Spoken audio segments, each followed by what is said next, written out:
சட்டப்பேரவையில் 110 விதியின் கீழ் முதலமைச்சர் மு க ஸ்டாலின் பேசி வருகிறார். அதனை பார்க்கலாம். அளிக்கப்படுகிறது. மாண்புமிகு முதலமைச்சர் அவர்கள். மாண்புமிகு பேரவைத் தலைவர் அவர்களே, 110 விதியின் கீழ் தங்களுடைய அனுமதியோடு இந்த அறிக்கையை இந்த அவைக்கு நான் வைக்கிறேன்.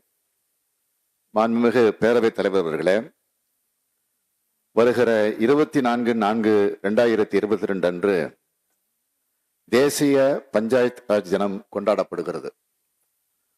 அதனை முன்னிட்டு சில அறிவிப்புகளை இந்த மாமன்றத்திற்கு வழங்க நான் விரும்புகிறேன். உள்ளாட்சி என்பது மக்களாட்சியினுடைய ஆணிவேர். அது வலிவுடனும் பொலிவுடனும் இருந்தால்தான் அரசினுடைய நலத்திட்டங்கள் கடைகோடி மனிதரையும் சென்றடையும். திராவிட முன்னேற்ற கழக ஆட்சியை அமையும் போதெல்லாம் உள்ளாட்சிகளின் ஒரு சிதையா வண்ணம் உயர்த்தி வலிமைப்படுத்துவதில் தனி கவனம் செலுத்தி வருகிறோம். அதற்கேற்ப திட்டங்களை தீட்டி செயல்படுத்தி வருவதை மாமன்ற உறுப்பினர்கள் நன்கு அறிவீர்கள். உள்ளாட்சி அமைப்புகளின் செயல்பாட்டில் ஒளிவு மறைவற்ற வெளிப்படைத்தன்மையினை ஏற்படுத்திடவும் உள்ளாட்சி அமைப்புகளின் சாதனைகள் மற்றும் திட்ட செயலாக்கங்கள் குறித்து தகவல், கல்வி மற்றும் தொடர்பு இயக்கங்கள் நடத்திட ஏதுவாக ஆண்டுதோறும் ஒரு குறிப்பிட்ட தினத்தை உள்ளாட்சிகள் தினம் என கொண்டாட வேண்டும் என்று நான் துணை முதலமைச்சராக இருந்தபோது முடிவு மேற்கொள்ளப்பட்டது. 2007 நவம்பர் 1ஆம் நாள் அன்று உள்ளாட்சி தினமாக கொண்டாடப்பட்டது. இறுதியாக 2010ஆம் ஆண்டு திராவிட முன்னேற்ற கழக ஆட்சியில் கொண்டாடப்பட்டு அதற்கு பிறகு அதிமுக ஆட்சியில் நிறுத்தப்பட்டது. கிராமப்புற மக்களிடையே திட்டங்கள் குறித்த விழிப்புணர்வை ஏற்படுத்திடவும் அரசின் அனைத்து செயல்பாடுகளிலும் வெளிப்படைத்தன்மையை உறுதி செய்திடவும் மக்கள் பங்கேற்பை ஊக்குவிக்கவும் இடையில் நடத்தப்படாமல் போன இந்த நிகழ்வு மக்கள் இயக்கமாக மீண்டும் நவம்பர் 1ஆம் தேதி உள்ளாட்சிகள் தினமாக கொண்டாடப்படும் என்பதை மகிழ்ச்சியுடன் நான் இந்த அவைக்கு தெரிவித்துக் கொள்ள விரும்புகிறேன். கிராமங்களை வலிமைப்படுத்தவும் அங்கே வளர்ச்சியினை ஊக்கப்படுத்தவும் ஊரக உள்ளாட்சி அமைப்புகளுக்கு உரிய அதிகாரங்கள் ஏற்கனவே வகுக்கப்பட்டுள்ளன. அந்த வகையில் ஒவ்வொரு ஊராட்சிகளும் அனைத்து வாக்காளர்களையும் உள்ளடக்கி கிராம சபை என்ற அமைப்பு ஏற்படுத்தப்பட்டு கிராம சபைக்கென குறிப்பிட்ட அதிகாரங்களும் பொறுப்புகளும் வழங்கப்பட்டுள்ளது. முத்தமிழறிஞர் கலைஞர் அவர்கள் முதலமைச்சராக இருந்தபோது 1998ஆம் ஆண்டில் முதல் முறையாக ஆண்டிற்கு 4 முறை குறிப்பிட்ட நாட்களில் கிராம சபை நடத்தப்பட வேண்டும் என்பதை அரசாணையாக வெளியிட்டார்கள். அதன் அடிப்படையில் கிராம சபை கூட்டங்கள் நடத்தப்பட்டு வந்தாலும் அவ்வப்போது சிறப்பு கிராம சபை கூட்டங்களும் தேவையின் அடிப்படையில் மிக குறுகிய கால அறிவிப்புகள் மூலம் நடத்தப்பட்டு வருகின்றன. இவ்வாறு குறுகிய கால அறிவிப்புகள் மூலம் கிராம சபை கூட்டங்கள் நடத்தப்படும் போது மக்களின் பங்கேற்பு குறைவாக இருக்கிறது என்பது அரசின் கவனத்திற்கு வந்துள்ளது. எனவே இதை கருத்தில் கொண்டு குறிப்பிட்ட கால இடைவெளியில் நடத்த வேண்டிய கிராம சபை கூட்டங்களில் எண்ணிக்கையை அதிகரித்து மக்களின் பங்கேற்பினை உறுதி செய்வது அவசியம் என கருதி இந்த ஆண்டு முதல் ஆண்டிற்கு 6 கிராம சபை கூட்டங்கள் நடத்தப்படும் என்பதை தெரிவித்துக் கொள்கிறேன். அந்த வகையில் ஜனவரி 26 குடியரசு தினம், மே 1 தொழிலாளர் தினம், ஆகஸ்ட் 15 சுதந்திர தினம், ஆகஸ்ட் 2 அண்ணல் காந்தியடிகள் பிறந்த தினம் ஆகிய நாட்களில் அக்டோபர் 2 அண்ணல் காந்தியடிகள் பிறந்த தினம் ஆகிய நாட்களில் நடைபெற்று வரக்கூடிய கிராம சபை கூட்டங்கள் இனி வரும் காலங்களில் கூடுதலாக மார்ச் 22 உலக தண்ணீர் தினம் என்றும் நவம்பர் 1 உள்ளாட்சிகள் தினம் என்றும் நடத்தப்படும் என்பதை நான் இந்த அவைக்கு தெரிவித்துக் கொள்கிறேன்.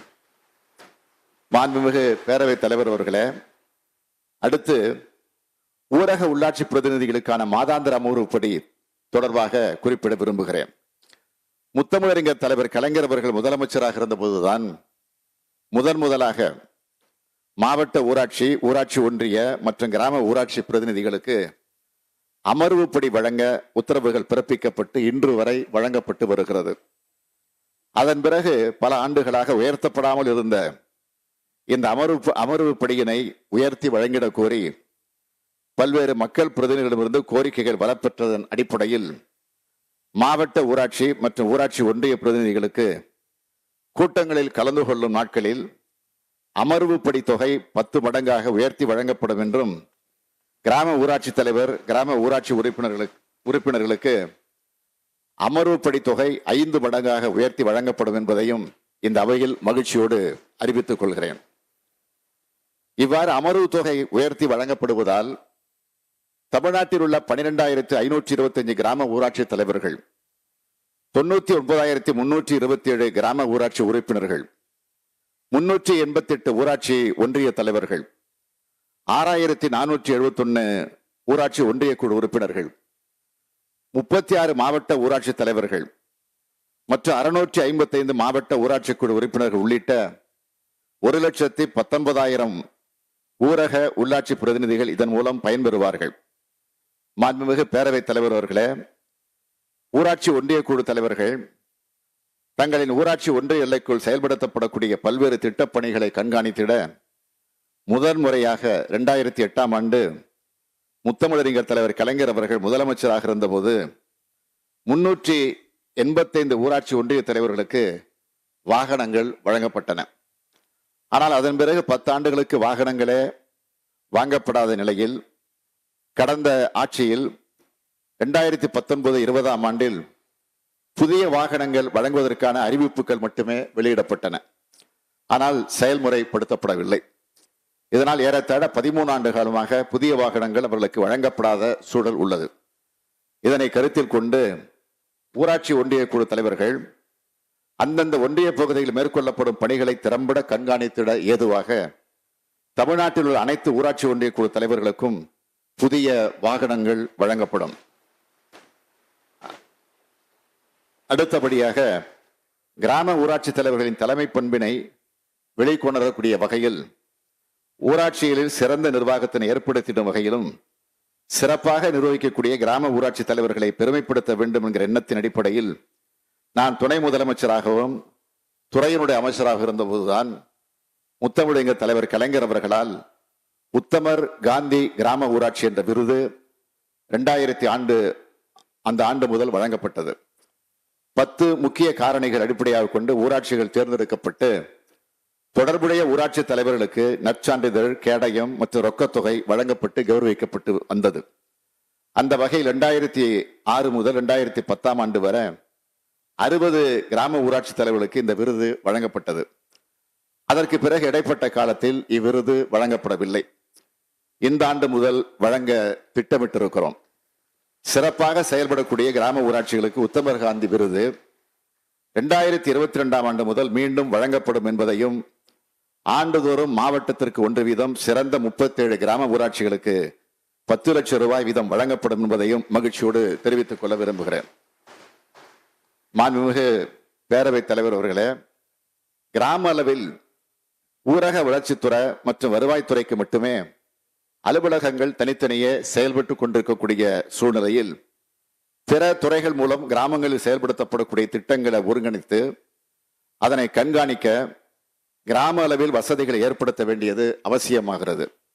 எனவே உள்ளாட்சியில் நல்லாட்சி என்ற நோக்கத்துடன் மக்களாட்சியின் மாண்பின கிராம அளவில் உறுதி செய்திட ஏதுவாக ஊரக வளர்ச்சித்துறை, வருவாய்த்துறை, மேலாண்மை மற்றும் உழவர் நலத்துறை மற்றும் சமூக நலத்துறை போன்ற முக்கிய துறைகளின் மூலம் செயல்படுத்தப்படக்கூடிய அரசின் பல்வேறு திட்டங்களை கிராம அளவில் ஒருங்கிணைத்து செவ்வனை செயல்படுத்திட 600 ஊராட்சிகளில் கிராம செயலகங்கள் இந்த ஆண்டே கட்டப்படும் என்பதை இந்த அவையிலே பெரும் மகிழ்ச்சியோடு அறிவிக்க விரும்புகிறேன். இந்த கிராம செயலகங்கள் ஊராட்சி தலைவருக்கான அறை, அனைத்து துறை கூட்டரங்கம், கிராம நிர்வாக அலுவலருக்கான அறை, கிராம ஊராட்சி செயலாளருக்கான அறை, இணைய வசதி, கழிவறை வசதி உள்ளிட்ட அனைத்து வசதிகளையும் கொண்டதாக இருக்கும். இந்த புதிய முன்னெடுப்பின் முதற்கட்டமாக இந்த ஆண்டு 600 புதிய கிராம செயலக கட்டடங்கள் ஒவ்வொன்றும் சுமார் 40 லட்சம் ரூபாய் மதிப்பீட்டில் கட்டப்படும் என்பதை தெரிவித்துக் கொள்கிறேன். கோட்டையிலிருந்து திட்டங்களை வகுத்து அதற்கான அரசாணைகளை அரசு பிறப்பித்தாலும் அவற்றை மக்களிடம் கொண்டு சேர்க்கும் முக்கிய பணியை ஆற்றிக் கொண்டிருப்பது உள்ளாட்சி அமைப்புகள் தான். அந்த காரணத்திற்காகத்தான் நாங்கள் ஊரக உள்ளாட்சி அமைப்புகளுக்கு முக்கியத்துவம் அளித்து வருகிறோம். அதனை மக்களும் நன்கு உணர்ந்துள்ள காரணத்தினால்தான் ஊரக உள்ளாட்சி நகர்ப்புற தேர்தல்களில் முத்தமிழறிஞர் தலைவர் கலைஞர் அவர்களது வழியில் செயல்படக்கூடிய திராவிட முன்னேற்ற கழக அரசின் மீது தமிழக மக்கள் அசைக்க முடியாத நம்பிக்கை வச்சு எங்களுக்கு இமாலய வெற்றியை தந்தார்கள் என்பதை நான் ஆணித்தரமாக இங்கே பதிவு செய்ய விரும்புகிறேன். தமிழ் மக்கள் எங்களது அரசின் மீது வைத்திருக்கக்கூடிய நம்பிக்கை என்றென்றும் வீண் போகாத வண்ணம் நாங்கள் தொடர்ந்து செயல்படுவோம் என்று இந்த அவைக்கு உறுதி கூறி அமைகிறேன்.